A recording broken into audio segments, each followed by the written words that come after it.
welcome back. Sims Beauty here with another video.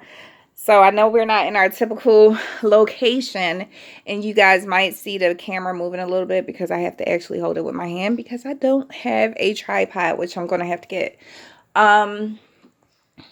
Yeah, I'm not feeling well today, so I'm actually in the bed. So yeah, I wanted to still get this video out, although I didn't make it downstairs today. So let's jump into the video. So today I wanted to talk to you guys about my spiritual awakening. I know that I touched on this a lot, but I just want to delve into it a little bit further. I'm sorry if I look like I'm not looking into the camera, because it's not my normal setup, you know. Bear with me, please. So let's talk about my spiritual awakening. So my spiritual awakening happened in, I would say, October. Like September it started, and I really didn't know what was going on. October, it was really intensified. So yeah, I'll say the ending of September, beginning of October. So last year, after, oh, no, it wasn't last year. Was it last year? It was last year. I'm sorry. October 2018 is when I had my spiritual awakening.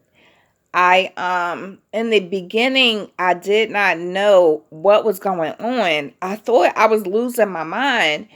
A lot of emotions that I had suppressed throughout my lifetime started coming back up. Things that I didn't remember, things from my childhood that I blocked out, start coming back up. And I was like, oh my God, what is going on?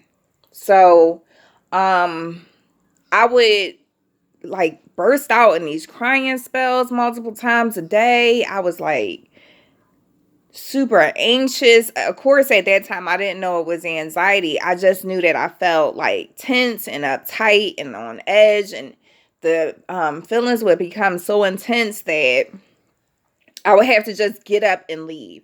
So, like, I would have these feelings or, experiences that I suppressed throughout my childhood or lifetime. And they would just come up at random times. So usually it would happen at night for whatever reason, but I would have to like leave and go driving, and it freaked my husband and my kids out because they knew that wasn't, that's not what I do. I don't just get up in the middle of the night and leave out the house. So yeah, I felt like I was going crazy. I was in counseling at the time. I'm still in counseling. I've actually been in counseling. Yeah, I started January of last year, 2018. I was in counseling at the time, and my therapist was like, I can really see that you're struggling, this, that, and the other. And then one day, I was like, because I suffer from insomnia, so I was just, up. Usually when I can't sleep, I'm reading, researching. I did used to work at an investment firm, so that's how I built my kids' portfolio. That's how I built my portfolio. But Naya had something going on at that time too, and it was just like, I just wanted to know, how is it that I know when stuff is going on? What is it, that feeling in my stomach? You know what I'm saying? What is that lets me know what's going on with people, whether I'm around them or not? So I looked it up and I Googled, how do I know when something is what is that feeling that I feel when something is going on with somebody, something similar like that, because I could always tell when something was going on, especially with Naya, because I would get this feeling, and the feeling wouldn't leave me until I actually went in and investigated and found out what was going on. And every time I had that feeling, it was right. I've had that feeling when my husband, remember I said, my husband accident, I don't know if I really jumped into the story, but I was asleep when his accident happened. So I was home sleep. I was waiting for him to come back to like help wash me up and stuff. And I just popped up out my sleep and I was like, something's wrong.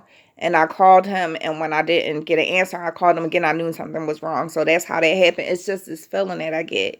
So the first thing I found out about myself, they said that Google had came up with this term empath, E-M-P-T-H, E-M-P-A-T-H. I'm sorry, I talk a little fast when I'm about to run out of air, so I have to slow down. So I was like, oh my God, what is an empath? I started looking it up, and it was saying, empaths are these highly sensitive people who can absorb other people's emotions. So, and energy. So you have to be careful about who you're around and stuff like that. So I was like, that's interesting. So it was like, to find out if you're a true empath, take this test. So the test that I took was from a psychologist. I forgot her name. I'll try to look up the information and link it in the description. But I had a couple of people in my family take this test too. So like, this was at night. I found out about it, and I couldn't wait until my husband woke up the next day so I could tell him. So the next day I wake up and I'm like, babe, I know what's wrong with me. He's like, what? And I was like, I know it's going to sound crazy, but just listen to me. And I was like, yeah, I found out that, well, actually, when I took the test, it came back as more than an empath. It said that I'm a highly sensitive person, because all people who are empaths are not highly sensitive people, and vice versa. So it said that I'm a highly sensitive person and I'm a natural born healer. And I was like, oh my God, that's a lot to take in, right? So I'm starting to, go to my Bible app. I'm putting an empath, and it's like, empaths are these angels that God, like, they're immortal beings, and they've, have past lives. They've been here several times, because I've always been listed as an old soul. And I would have dreams about, I guess it was my past lives. I would be like this different person, and I would walk around these buildings, and it was like, I guess at one point I was like a judge or a lawyer or something, because I remember like walking around this big courthouse, or I would go into places in real life and be like, oh my God, I've been here before, but I know I've never been there. So I would have deja vu moments like that. So I started going to my Bible, and it was talking about how God had these selected few people who are like him, and they always have this strong connection with God. And sometimes when he sends angels back, the angels actually volunteered to come back to handle these missions for God. And it says that sometimes when the angels come back, if they go through trauma in their lives, God has prepared their soul with these certain, like, how it's like emergency glass, break this in case of emergency. God, put those type of defense mechanisms and empaths as children, because whatever traumatic experience they went to as a child, it would really kill them if they did not have these mechanisms. So it says that if you're a true empath or highly sensitive person, sometimes you can forget your mission because you went through this traumatic stuff, and those defense mechanisms deploy. Therefore, you lose your memory. You forget, like, what did you come here for? What was your mission? Things like that. Who you are, your abilities, and things like that. So I did have a lot of trauma in my childhood, and it says that, like, if you're a highly sensitive person or empath, you will wake up one day, right? So that's what happened. It was my time to wake up. And like, I remember I used to be one of those people where, these people would be talking about, I'm woke. And I'm like, oh God, these people are just trying to make it seem like it's one more thing to separate everybody else. But no, having a spiritual awakening is a true thing. I've lived it. And in the beginning, you do deal with a lot of past stuff. You deal with a lot of emotions. Like, the thing about having a spiritual awakening is to deal with a lot of the past traumas, because you can't move forward if you don't do that. So it's something that you have to go through. Nobody wants to relive traumatic events in their lives. So yeah, that's why it's so hard for empathic people or highly sensitive beings. So I am a HSP. I am an empath as well, and I'm also a natural born healer. So my mission has been to, one, find out what am I supposed to be doing. So one was I had to learn how to. My first step was to learn how to love myself. You know what I'm saying?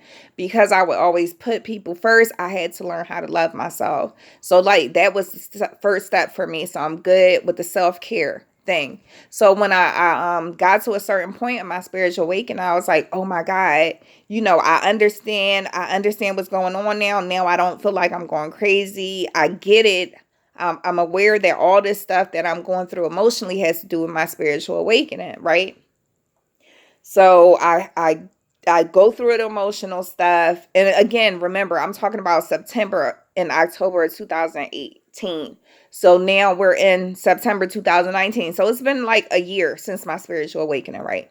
So I took a year just to deal with the past traumas and my emotions, because I was one who suppressed my emotions. So I was operating like a robot.